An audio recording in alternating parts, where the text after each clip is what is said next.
Welcome back to the poker vlog. This is episode number 222. For this one, we're at Bellagio for a late night, early morning session. Those are kind of my favorites. And the game gets progressively bigger and wilder as the session goes on. So be sure to stick around for the entire thing. But before we get started, I have a few announcements to make that I'm incredibly excited about. The first one is that Smash Live Cash, the course on Upswing that I've been talking about, that's been over a year in the making. It's mainly Nick Petrangelo's course, but it features me, features some of the hands that I put on the vlog. We go way more in depth on it. It's an Upswing course. It's finally coming out this September, and you can pre-register for the course. We don't have an exact date set yet, but I have a link down below in the description box for you to pre-register. So that is going to be by far the best live cash game course that's on the market. There's going to be pre-flop charts for both ante, no ante, rake, no rake, straddle, no straddle, pre-flop charts for 100 big blinds, 200 big blinds, and 400 big blinds.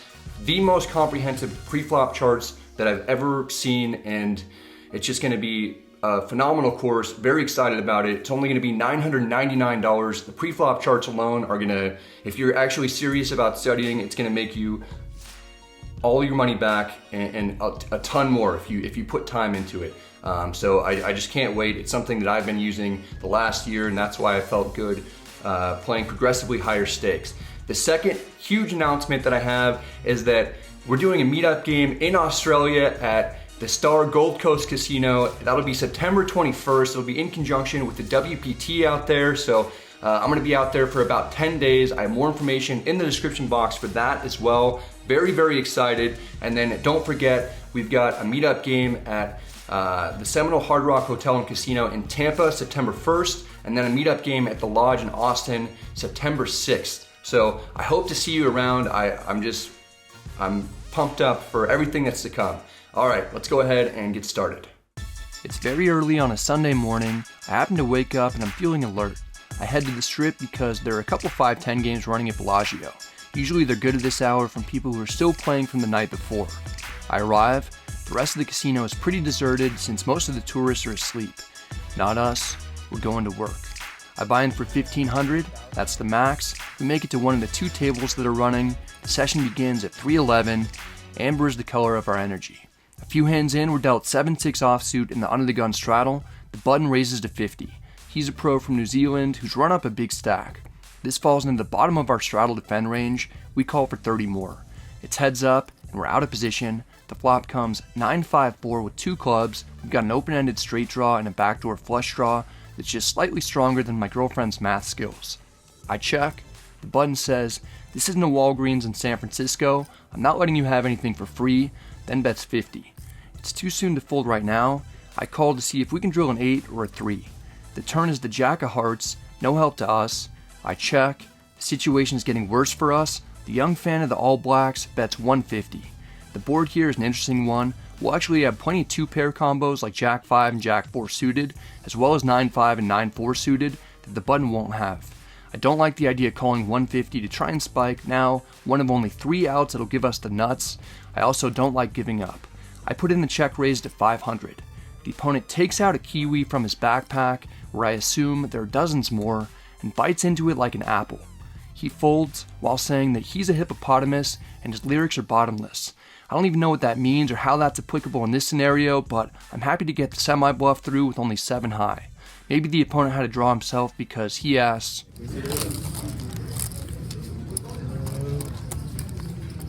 "What was it?"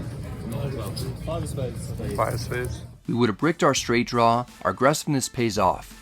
An hour or so later, our table breaks because the New Zealand pro has recruited a few players to go back to his house to watch the Lord of the Rings trilogy. Luckily, there's one last table that's still running, and it has an empty seat for us. We pick up ace-queen of hearts in middle position. The straddle's on for 20. We've got a nice starting hand and raised to 50. The player on our left calls in the hijack. The under-the-gun straddler is a nice guy from South Africa who's a regular at Bellagio. I played with him before on the vlog. He was just commenting about how he saw the episode I just put out in which I played with Phil Ivey. He was trying to butter me up before he puts in the 3-bet to 240. I know he has a tendency to 3-bet often, so I'm tempted to 4-bet him. Instead, I call for 190 more. The hijack folds, it's down to heads up. We're in position, the flop comes ace king 10 rainbow. We've got top pair and the best kicker possible with a gutter and a backdoor flush draw. It's a decent flop for us, but the straddler could have smashed this as well with hands like aces, kings, ace king, and king 10. The opponent down bets at 220. There aren't really any bad turns for us. I call, there's no need to raise, and we're certainly not folding. The dealer puts out the deuce of diamonds, it's a complete blank. The under the gun player checks. I'm thankful for that. He probably doesn't have us beat unless he's trapping us with a monster, which I can't fully rule out. I check back because I'm not certain what worse hands will call or bet, and I only have 900 behind. I don't really want to play for all of it, holding one pair in a 3-bet pot with lots of Broadway cards. The river is the 3 of clubs, it's seemingly another blank, yet the opponent jams for 900 effective. Oh man, this is putting me to a tough decision. I would have bet 2 pair better on the turn, so I have the best hand that I'll ever have on this run out. For that reason, I should be calling. I'm just not sure if 1 pair is good enough. Most of the time I call in these situations and I'm not good. People don't often make big bluffs on the river. This opponent is creative though. I can't totally put it past him. It's just odd that if he had a strong hand, that he wouldn't bet the turn. Maybe he also has ace queen and is trying to get me off a chop, or in his mind is value betting in case I have a worse ace. I feel like we've got the same hand here. Is the opponent turning a hand like king jack or queen 10 into a bluff? I don't know, I'm perplexed. I wish I would have brought a couple of pillows for me so I could be more comfortable in the tank that I'm currently in. I'm going to be in it for a long time, attempting to figure out how I'm beat. This is a big pot, so if I make the wrong decision here, it'll be very costly. I feel like I'm on a bomb squad choosing between cutting a red and blue wire. There's only one right option, and I don't know what it is. I suppose I can't get too torched if I lay it down. Ultimately, I fold. I'm playing like that other guy. Which other guy? The guy that's very, very crazy. What did we? Oh yeah. The opponent references that he's trying to play like Alan Keating, who attempted to bluff me with 9-4 offsuit in the game with Ivy. I called a $15,000 river bet after calling a check raise on the turn with king 3 of clubs, good for a pair of kings with no kicker, in a pot that ended up being almost $60,000, and I won. I'm not able to make the call here. Not only do I get bluffed, but I have to pay an extra $5 to see it. I take a one-way trip to Paintown. I'm mad at myself for not having it in me to call while getting over 2-1. My stack would have been up to almost 2,800. Instead, I'm down 600 and add on for that amount. Next we pick up pocket 8s in the cutoff. It's a little hard to focus with my mind still on the ace-queen hand. We'll at least get an opportunity for revenge. The same opponent, whose name is Conrad, raises to 30 from under the gun +1. I call. The small blind is a viewer from Seattle. He 3-bets to 150. Under the gun +1 folds. We won't be getting revenge after all. I call for 120 more to stick around anyway. We're heads up in position. The flop comes queen jack jack rainbow. Not very good for us because we could be drawing slim or potentially even dead. One of the best case scenarios for us is that the opponent has ace king, but even if that's true, he'll have 13 outs twice. Any 10 will give him a straight, any ace or king will give him a pair, and another queen will counterfeit my 8s. The small blind down bets to 120. Even facing a small bet, I don't mind folding on this board. Still, I'm not fully convinced that we're beat, and folding isn't for me. I call one time. The turn is the 4 of diamonds, it's a blank. It gets the small blind to stop in his tracks though. He checks. It's starting to look a lot more likely that the opponent has ace high. If that's the case, we need to protect our equity, but we don't need to make it too much. I bet 180. It should make it tough for the small blind to call without at least a queen in his hand. Ace king might be on the fence between a call and a fold because there won't be any queen outs for that holding. Small blind calls. I'll probably check back the river, but perhaps the small blind has an overpair. We can get him to fold by repping trips or better with a large bet if we don't hit an 8. The dealer puts out the 5 of diamonds, it's a brick. The opponent didn't want to bet the turn himself, but all of a sudden wants to bet the river. He fires for 500. This is odd, it's kind of a blocker bet. I'm not sure what to make of it. It looks suspicious. The last time that I saw a suspicious looking bet like this, I folded and was shown 9 high. I regret not folding the flop here because I've gotten myself into a strange situation in which I'm again debating internally whether or not to call a relatively large bet for this game. If I get bluffed for a second time, I won't be happy. Part of me is thinking about repping a hand like queen jack or ace jack with a shove. It sounds like a lot of fun right now. It's just too likely that we're crushed. I wouldn't even be surprised if the small blind has queens full. His line is rarely taken as a bluff. Usually when people check call the turn, then lead river, it's because they have a hand with a lot of value and they want to ensure that it doesn't get checked through. I fold once more. Nice one, nice one. What's the blow? Aces, that's pretty good. I'm getting lit up today. I add on for another 300. I'm down 1,300 total when we pick up pocket queens under the gun. Maybe we can have a nice easy hand without any tough decisions. I raised to 30. The cutoff isn't going to let me see a flop for that price. He 3-bets to 110. I've only got 1,090 in my stack at the moment. That's just over 100 big blinds. That's an amount I'm okay getting it in with queens for. I'm wounded, but I've still got some fight left in me. I 4-bet to 400. The opponent takes a gander at my chips and notices I don't have too much more behind. He has me covered by plenty. He takes his stack of black chips and 5-bet shoves. I snap call. He wants to know if I want to run it more than once. When I'm stuck 1,300, the last thing I want to do is chop a pot. I'll be close to unstuck with a win, or if I lose, I'll take that as a sign that it's clearly not my day, and I'll just go home. Let's just go once. Be happy to get out of here. Not sure if we need help, but we don't get it as the flop comes 9-7 deuce with 2 spades. The turn is the 3 of clubs. At least there's no ace or king out there if we need to fade those. The river is the 10 of hearts. This is the moment of truth. We show our overpair. The opponent shows ace high. We got him. pocket queen, winner. Winner, winner indeed. I'm glad that we ran it once for all the marbles. We get a count of my chips. I'm pretty sure that I have as many chips as the opponent plus a few dollars, but the dealer doesn't take my word for it. We get the double up to be within striking distance of the even mark with this one. I've snapped back into a positive mindset. I'm rejuvenated and ready to focus not just on getting even, but booking a solid win. We're $145 away from getting unstuck when we're dealt ace-10 offsuit at 7:55 in the morning. There's a double straddle on. We're playing 5-10, 20, 40 this hand. I raise to 100 from the button. The small blind is a viewer who's in town for a convention. He came over from the 2-5 game to sit on my left and destroy my world. He calls. We're heads up in position. The flop comes king, queen, jack with 2 clubs. We flop the nuts. Small blind checks. I'm a good guy, so I give him a free card just this one time. I check back to induce a bluff, or at least put some doubt in the opponent's mind that we're strong. The turn is the 4 of diamonds. We still have the best hand possible. The small blind checks again.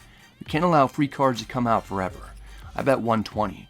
The opponent has seen me bluff too many times, so let me take down the pot with a single post flop bet. 1 chip at a time. The small blind calls. He's in for a world of hurt. The river is the 7 of clubs. The flush draw gets there. We no longer have the nuts. In fact, we're significantly downgraded. The small blind checks. I don't get the sense he's that strong. The way he called me on the turn made it seem like he doesn't believe that I've got anything. That's what I was hoping it would look like after I checked back the flop. Now I want to make it look like I'm trying to buy the pot. I bet 350. It isn't too large in comparison to the pot, but it's about 3 times the amount that I bet on the turn. The opponent is pondering what to do. It looks like he'll be folding or calling. I'm rooting for a call. We get it. I call. I don't You say call. Okay. We turn over the straight. The small blind shows pocket 3s. He didn't realize that we had a straight. He thought that we had ace high and 3s were good. The flop check likely made us an extra $470 because we got called extremely light on the 2 subsequent streets. We're way above the even mark now. We've made a long trek from Paintown through Stuckville to Profit Land. We're up 500 at the moment. The very next hand we have ace king offsuit in the cutoff. I raised to 30. The button has the revenge range chart completely memorized. He 3-bets to 120. We can call or 4-bet. Against people who I perceive to be recreational players, I prefer to call and play more hands post-flop. As we saw with ace-10, if we can make a hand against this particular opponent, we'll get paid by way worse holdings. I call for 90 more. We're heads up out of position. The flop comes king 5-5 with 2 diamonds. It's a dream. We've got top. I check. Unfortunately, the opponent checks back. He probably doesn't have anything. The turn is the queen of hearts, putting a second flush draw out there, as well as a straight draw. I bet 100 for value. This queen must have helped the button somehow. Either that or he doesn't believe me again. He calls quickly. Maybe he has a hand like ace-queen. The river is the ace of hearts, giving us top 2 pair. I'm not concerned about the backdoor hearts getting there because this is a 3-bet pot and the ace, king, and queen of hearts are all accounted for. Last time I bet a healthy amount on the river, I got called by 6th pair. I crank it up a little to target ace-queen. I bet 400. We get snapped. I turn over top 2 pair. The opponent shows 9-8 of hearts for the backdoor flush. He gets there on us to win all the money back from the previous hand and then some. We've been everywhere on the map today. I take myself to Value Town on the river in this hand. I don't even get to enjoy being up several hundred because I immediately lose it. I'm down 100. Then we officially switch the game to uncapped 1020. After adding on for 1,000 more, we pick up pocket aces under the gun +1. We're in for 3,400 total and have 3,370 to start the hand at this point. Under the gun limps in for 20, It reminds me of an old saying, there never was a horse that can't be rode, never was a cowboy that couldn't be throwed, and never a limper who should go unpunished for limping. We raise a 70. This doesn't bother the under the gun player, he calls. We're heads up in position, the flop comes Queen Jack 10 with 2 diamonds, under the gun checks, fairly often we'll be way ahead. I check back for pot control and deception. The turn is the Queen of diamonds, under the gun checks again, he probably doesn't have anything or he would have bet by now. I make it 100. Under the gun isn't sure what to do. He may be considering bluffing because he knows that I might have bet flop with top pair. It looks odd that once the second queen comes out, I'm okay betting. The opponent calls. This could be another light call, or maybe under the gun has a hand like King Jack. I'm not really sure what his range looks like when he limp calls pre-flop raises. The river is the 4 of spades. If we were ahead on the turn, we should still be ahead. Under the gun leads into us for 300. This has become a bizarre hand. After checking for pot control on the flop, I'm never folding to this bet. I call. Under the gun shows that he has me destroyed with Queen Jack of hearts for a turned full house. I told you earlier that when people check call turns then lead rivers, they usually have monsters. We're down a few hundred again. It's at least easier to recover that amount now that it's a proper 10-20 game. It's even easier with ace-king offsuit the very next hand. We're under the gun and raised at 50. The hijack calls, the cutoff calls, then the small blind 3 bets at 250. She's a newer player, but she's been very aggressive so far. I don't want to call and potentially have the hijack and cutoff call behind me. Ace-king does much better in a heads-up pot, particularly in position. I 4-bet to 700. The hijack is no longer interested. He folds. The cutoff folds. The small blind still has unreliable dial-up internet and never received the memo that she's supposed to let go of her hand. She calls for 450 more. I guess we're going to have to do this the hard way. There's 1520 in the pot, and effective stack sizes are 2200. The flop comes 10-9-3 rainbow. We brick it. The small blind checks. The opponent should have folded most ace-queen combos pre-flop to our 4-bet. She likely has ace-king or an overpair at minimum. With only 1.5 times the size of the pot left in our stack, I don't think that we can get anything better than ace-king to fold that the opponent has left in her range. I check back. I'm pretty much going to give up on this. The turn is another 10. The small blind checks. I check back once more. The river is a third 10. It isn't going to check through on this street. The small blind shoves for 2200 effective. She has us slightly covered. I'd like to call badly because I don't completely believe that she has us beat. We have removal for aces and kings and didn't get 5-bet pre-flop, so really the hands that she's representing are something like queens or jacks. I suppose she could still have aces since flatting the 4-bet with a small stack to pot ratio isn't that uncommon. There's a decent chance that we're just chopping or losing since I played this face up. I hate folding and I hate getting bluffed. I'm trying to do better at not calling off my entire stack though. I'm going to keep staying patient to look for a better spot. I fold. We ordinarily wouldn't know if it's a good laydown, but if we freeze this one frame here as the opponent is returning her cards to the dealer and we zoom in as far as we can, we see that the small blind definitely has at least one ace. Then if you look really closely at the second card, we can see what looks like, and maybe I'm wrong here, but it appears to be Elvis giving John Lennon the finger. Yeah, I don't know. Let me know in the comment section if you see that too, or maybe I'm hallucinating. By the way, no idea what the second card is at all. Part of me wants to think it's another ace, but way more likely than not, I got bluffed off a chop, or the opponent got me with ace-queen. It's okay, I've been bluffed before, a few hours ago actually, by 9-4 suited. I'll get bluffed again. A few minutes later, we pick up pocket kings in the hijack. The player who cracked our aces earlier limps in for 20. We get another shot at him. I raise to 70. The opponent on my left calls in the cutoff. The limper calls for 50 more. We're going 3 ways to the flop. It comes King Jack 7 rainbow. We have top set against multiple opponents. The middle position player checks. I reach for chips and bet 110.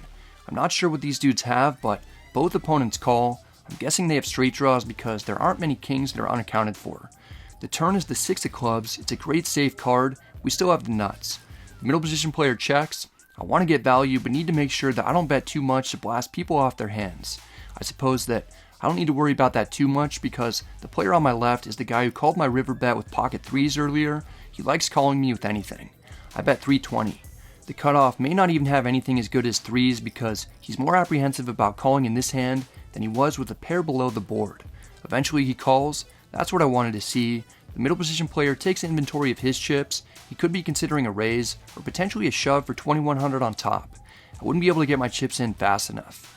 Instead, the middle position player disappoints a few 100,000 people by folding. It's down to heads up. We're out of position. The river is the 4 of clubs. The backdoor flush gets there, and so do some obscure straight draws. We still probably have the best hand. The most obvious draw, which was Queen 10, is missed. If my opponent had a flush draw on the turn, he would have called the bet for 320 quicker like he did when he had 9-8 of hearts against us. I'm not worried about clubs getting there, especially because we have the king of clubs. The cutoff has 1500 in his stack. Let's see if we can get him to call us light once more. 150. I missed. The opponent folds. If he'd made a straight, that would have been a complete disaster for us. The opponent is a viewer. Because of that, we show him that we weren't bluffing him. We have a very strong hand. The cutoff confirms that he folded Queen 10. Like this, ace on 9, ace on 9. We're almost back to even. A half hour goes by, then we pick up ace 10 offsuit on the button. The girl who probably bluffed me when I had ace king in the 4-bet pot raises to 60 from the cutoff. I can mix in calls or 3-bets in this scenario. I call, we're heads up in position, the flop comes ace 10 3 rainbow, we've got top 2 against an aggressive opponent, she down bets at 50. There's very little to be worried about on this board other than Broadway draws. We're in position and really don't need to make our move yet. I call to give the opponent false hope that she's going to win this hand. The turn is the 9 of diamonds, that's a good one. I just didn't want to see any king, queen, or jack. The cutoff increases the bet size to 150. Now is when we'll be trying to pile in as much money as we can. I raised to 500. I told you that the opponent is aggressive. She lives up to that description with a re-raise to 1600. There's a small part of me that's concerned that she flopped or turned a set. We just have so much of the board covered though. It's very unlikely that she'll have a set of aces or 10s since there's only one combo of each of those holdings. She could still have plenty of hands that we're beating like ace 9, ace 3, 10-9, or a combo draw like queen jack of diamonds, or even ace 3 of diamonds. If we're beat, it's a cooler. If we're ahead, we need to protect our equity and get the money in now before a scare card comes out on the river. We've got 3,000 total, and we're going for it. Come on. We don't exactly get snap called, but the opponent calls. It's a pot well over $6,000. Our fate is in the deck's hands. Just go once. What do you want to do? So show me, okay? No? Sure, I'll show you. The opponent shows that she has pocket threes for bottom set. It's my worst nightmare. I somewhat suspected it, but I don't feel bad about getting it in because I'm never getting away from the situation, particularly against this opponent. Yeah. It's up to you. The big game. Which one, right? It doesn't really matter. I mean, you're probably gonna. It's really unlikely that I win anyway, so it's up to you. But I don't really care. I mean, we can go twice. Seems fine. Okay, start. 2 times. Okay? Sure. 2 times. Big game. We agree to run it twice. I'm fully expecting to lose both runouts. I've got only 4 outs total. What happens next is something that I've never seen before.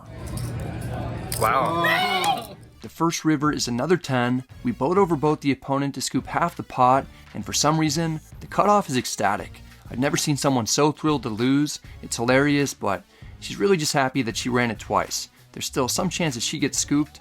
She doesn't though. The river is the deuce. We get extremely lucky to not get torched, and both of us are relatively happy. Jeez, all right, we'll chop it up. I play for another half hour and take down a couple of smaller pots for this game that aren't that significant compared to that ace-10 hand. We get unstuck, even though I probably should have lost several thousand this session. It's time to go home.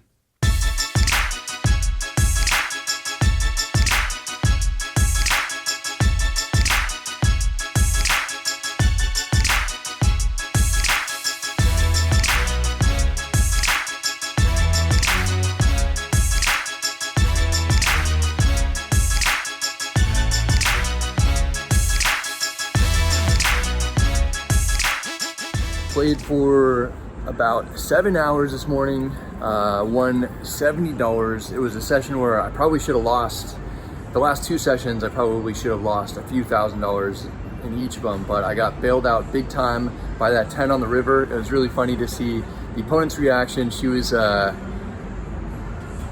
super excited when the 10 came and that she decided to run it twice. But yeah, I'm happy to just get out of there and not having lost 3,400. So that's it. Time to get some sleep. That's it for this one, guys. I hope you enjoyed it. If you did, I'd appreciate it if you hit the like and subscribe buttons. It helps out the channel a ton. If you have any questions or comments, feel free to let me know in the comment section. I'm happy to get back to you.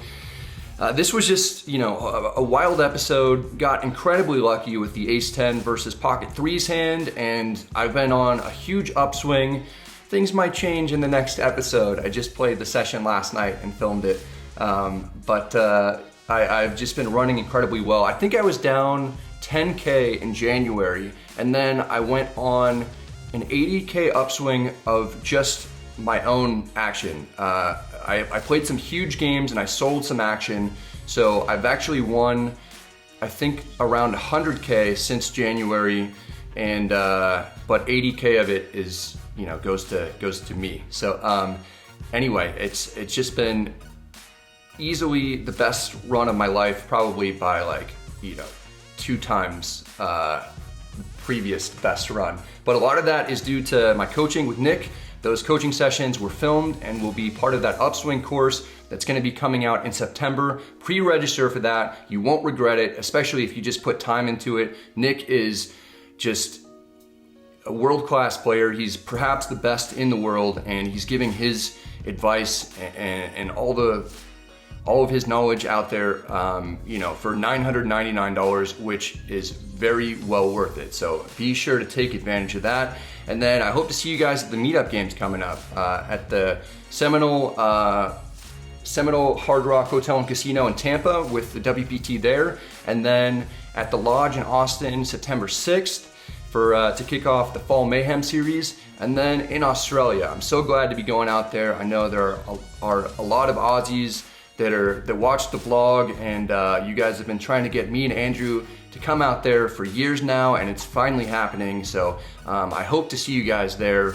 We're gonna make the long trip to Star Gold Coast Casino, and if you're anywhere near that and you can make it out September 21st, please do so, because I'd love to meet you. All right, that's it for this one, guys. Stay safe, good luck at the tables, and I'll see you next time.